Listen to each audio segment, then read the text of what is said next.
عافیہ میری دوست ہی نہیں کزن بھی تھی، وہ اب اس دنیا میں نہیں ہے، لیکن میں اس کی کہانی اس کی زبانی لکھ رہی ہوں۔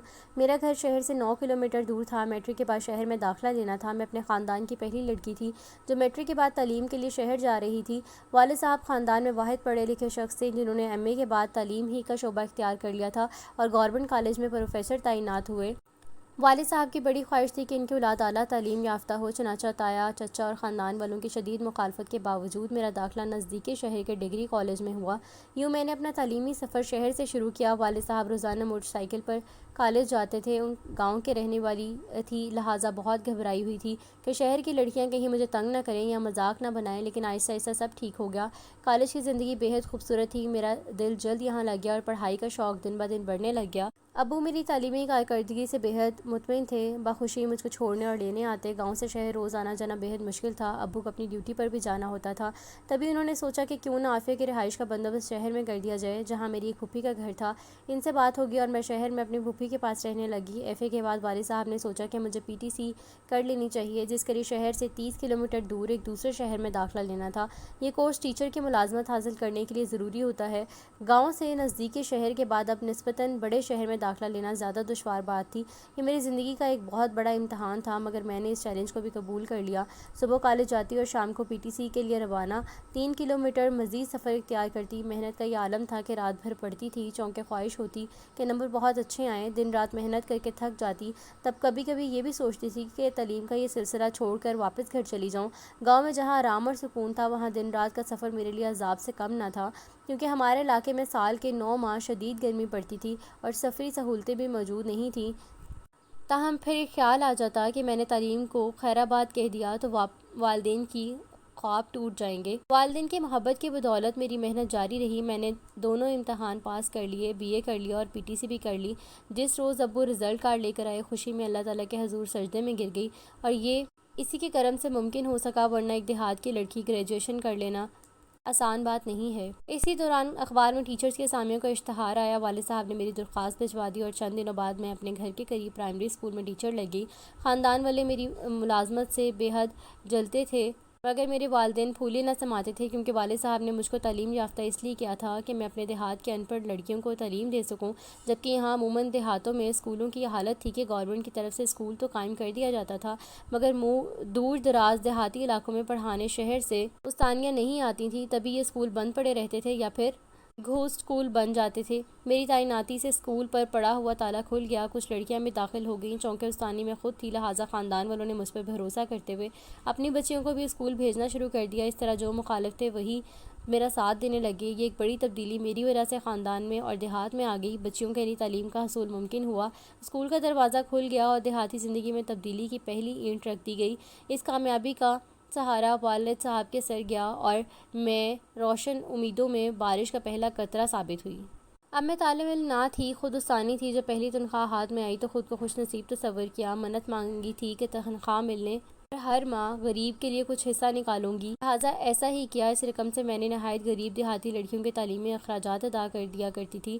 مثلاً کسی کو پینسل، کاپی، تختی یا سلیٹ کی ضرورت ہوتی تو میں لے دیتی۔ شہر والے اس بات کا خیال نہیں کر سکتے کہ دیہات میں رہنے والے محنت کشوں کے بچے ان چیزوں سے محروم ہونے کے باعث تعلیم حاصل نہیں کر سکتے، کیونکہ والدین یہ معمولی اشیاء خریدنے کے بھی استطاعت نہیں رکھتے۔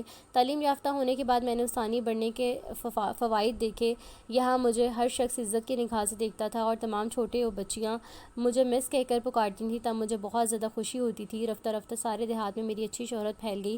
دیہاتی عورتیں مجھ سے اپنے بچوں کے بارے میں پوچھنے آنے لگیں۔ میں نے یہ طے کر لیا تھا کہ اس علاقے میں تعلیم عام کرنی ہے۔ وہ لوگ جنہوں نے ابھی تک اپنی بچیوں کو اسکول میں داخل نہ کرایا تھا، میں ان کے گھروں کو جاتی اور قائل کرنے کی کوشش کرتی کہ وہ اپنی بچیوں کو اسکول میں داخل کرائیں۔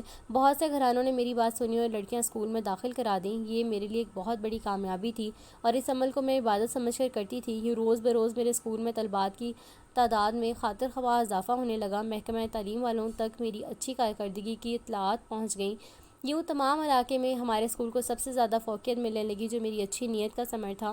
وقت گزرنے وقت دیر نہیں لگتی۔ اب والدین میری شادی کے بارے میں سوچنے لگے۔ اس دوران ماموں جان اپنے بیٹے ایاز کے لیے میرا رشتہ لے آئے۔ اماں اس رشتے پر بہت خوش تھیں کہ ان کے خیال میں اپنے ماموں کے گھر جا رہی تھی اور اپنے ہی اپنوں کا خیال رکھتے ہیں۔ اماں کا یہ خیال تھا ماموں میرا بہت خیال رکھیں گے، بس انہوں نے فوراً ہاں کر دی۔ وہ نہیں جانتی تھی کہ میرے لیے آگے کتنے مسائل پیدا ہوں گے۔ میں آئندہ کے مسائل سے بے خبر اس رشتے پر خوش ہو گئی تھی۔ میرے 3 بھائی اور 1 بہن تھی جو مجھ سے چھوٹی تھی۔ ماموں جان کی 4 بیٹیاں تھیں اور 2 بیٹے تھے۔ ہم کو خبر نہ تھی کہ وہ میرا رشتہ اس خیال سے لے رہے ہیں تاکہ بعد میں اپنی بیٹیوں کی شادیاں میرے بھائی سے کرا سکیں۔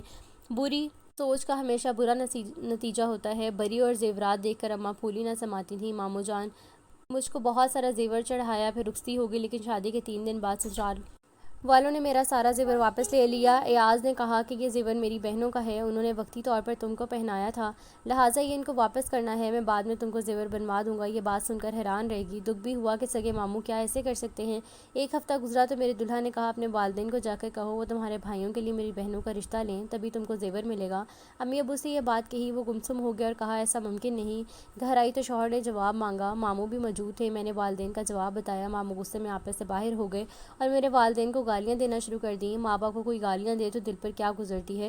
میرے دل پر بھی قیامت گزر گئی، مگر ماموں بڑے تھے، ان کی کوئی جواب نہیں دے سکتا تھا۔ چپکے چپکے آنسو بہا کر خاموش ہوتی رہی۔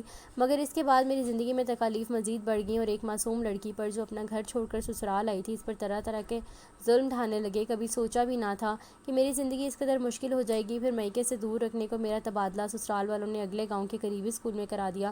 شادی کے 3 ماہ بعد میں امید سے ہو گئی۔ ساس کو اس خبر سے ذرا بھی خوشی نہ تھی، کیونکہ ساس سسر چاہتے تھے کہ جلد از جلد ان کی بیٹیوں کی شادیاں میرے بھائیوں کے ساتھ ہو جائیں۔ بے شک ہمارے ہاں رواج تھا، رشتے اپنوں میں کیے جاتے تھے اور دور دور تک میری نندوں کے لیے اپنوں میں کوئی رشتہ نہ تھا۔ یہ ایک بڑا مسئلہ تھا۔ ماموں ممانی جس کا درد وہی سمجھتے تھے، میرے والدین بھی یقیناً اس مسئلے کو سنجیدگی سے لیتے۔ اگر ماموں ممانی اور میرے خاوند کا رویہ میرے ساتھ اچھا ہوتا، لیکن ابو اب یہی کہتے تھے کہ بیٹی جب سسرال والوں کا تم سے رویہ اتنا برا ہے تو ہم لوگ ان سے مزید رشتہ داری کیوں بڑھائیں؟ پھر ان لوگوں کو پہلے سے یہ بات طے کر لینی چاہیے تھی کہ عافیہ سے رشتہ ہم وٹے سٹے کے عوض نہیں کر رہے۔ رشتہ مانگتے وقت انہوں نے ایسی کوئی بات نہ کہی تھی، اب ہم کو کیوں تنگ کر رہے ہیں؟ اس طرح تو رشتہ نہیں کاٹے جاتے۔ میں نے ابو کی یہ بات ایاز کے کان میں ڈال دی اور جب انہوں نے اپنے والدین کو بتایا کہ میری بیوی کے والدین ایسا کہتے ہیں تو گھر میں ایک طوفان آ گیا۔ انہوں نے ایاز سے کہا کہ تم ایسا کرو کہ عافیہ کو گھر سے نکال دو، تب دیکھنا خود بخود ان کے مزاج ٹھکانے آ جائیں گے۔ ایاز نے اپنے والدین کے حکم پر فوراً عمل کر لیا اور جو ہی میں اسکول سے پڑھا کر گھر آئی، انہوں نے مجھے موٹر سائیکل پر بٹھایا اور میرے والدین کے گھر پہنچا دیا، جاتے ہوئے کہا کہ اب تم کو لینے ہرگز نہیں آؤں گا، یہ بات اپنے ماں باپ کو بتا دو۔ والد صاحب نے تسلی دی کہ گھبراؤ نہیں، سب ٹھیک ہو جائے گا۔ اس تسلی کے باوجود میرا دل بیٹھ سا جاتا اور میں سارا دن روتی رہتی۔ میکے میں پہلی بچی نے جنم لیا۔ ابو نے ایاز اور ان کے گھر والوں کو اطلاع کی، لیکن کوئی نہ آیا۔ اماں نے میری بہت خدمت کی۔ میری بیٹی کا نام والد صاحب نے رکھا۔ اس کے بعد میں کئی بار سسرال والوں کو پیغام بھیجا، لیکن وہ لوگ بچی کو دیکھنے بھی نہیں آئے۔ 2 ماہ بعد میں ایک استاد ہمارے گھر پر آئے، یہ مجھ کو BA میں پڑھایا کرتے تھے۔ والد صاحب نے تمام واقعہ حنیف صاحب کے کان میں ڈال دیا۔ یہ میرے خاوند کے بھی استاد رہ چکے تھے اور ابو کے دوست تھے۔ حنیف صاحب کے سمجھائے پر ایاز ہمارے گھر آ گئے۔ خاوند کے آنے پر میں بہت زیادہ خوش ہوئی۔ اپنا تمام سامان اور بیٹی کو تیار کر کے والد صاحب سے شوہر کے ساتھ جانے کی اجازت طلب کی۔ انہوں نے نہ روکا اور میں خاوند کے ساتھ ان کے گھر چلی گئی۔ گھر آ کر محسوس کیا کہ ساس سسر نندیں دیور کوئی بھی میرے لوٹ آنے پر خوش نہ تھا۔ وہ پہلے کی طرح ناراض تھے اور مجھ سے بے حد غصے میں بات کرتے تھے اور مجھے اذیت دیتے تھے۔ گھر آنے کی خوشی خاک میں مل گئی، کیونکہ میری بیٹی کو کسی نے نہیں اٹھایا، حالانکہ یہ ان کے گھر آنے کی پہلی خوشی تھی۔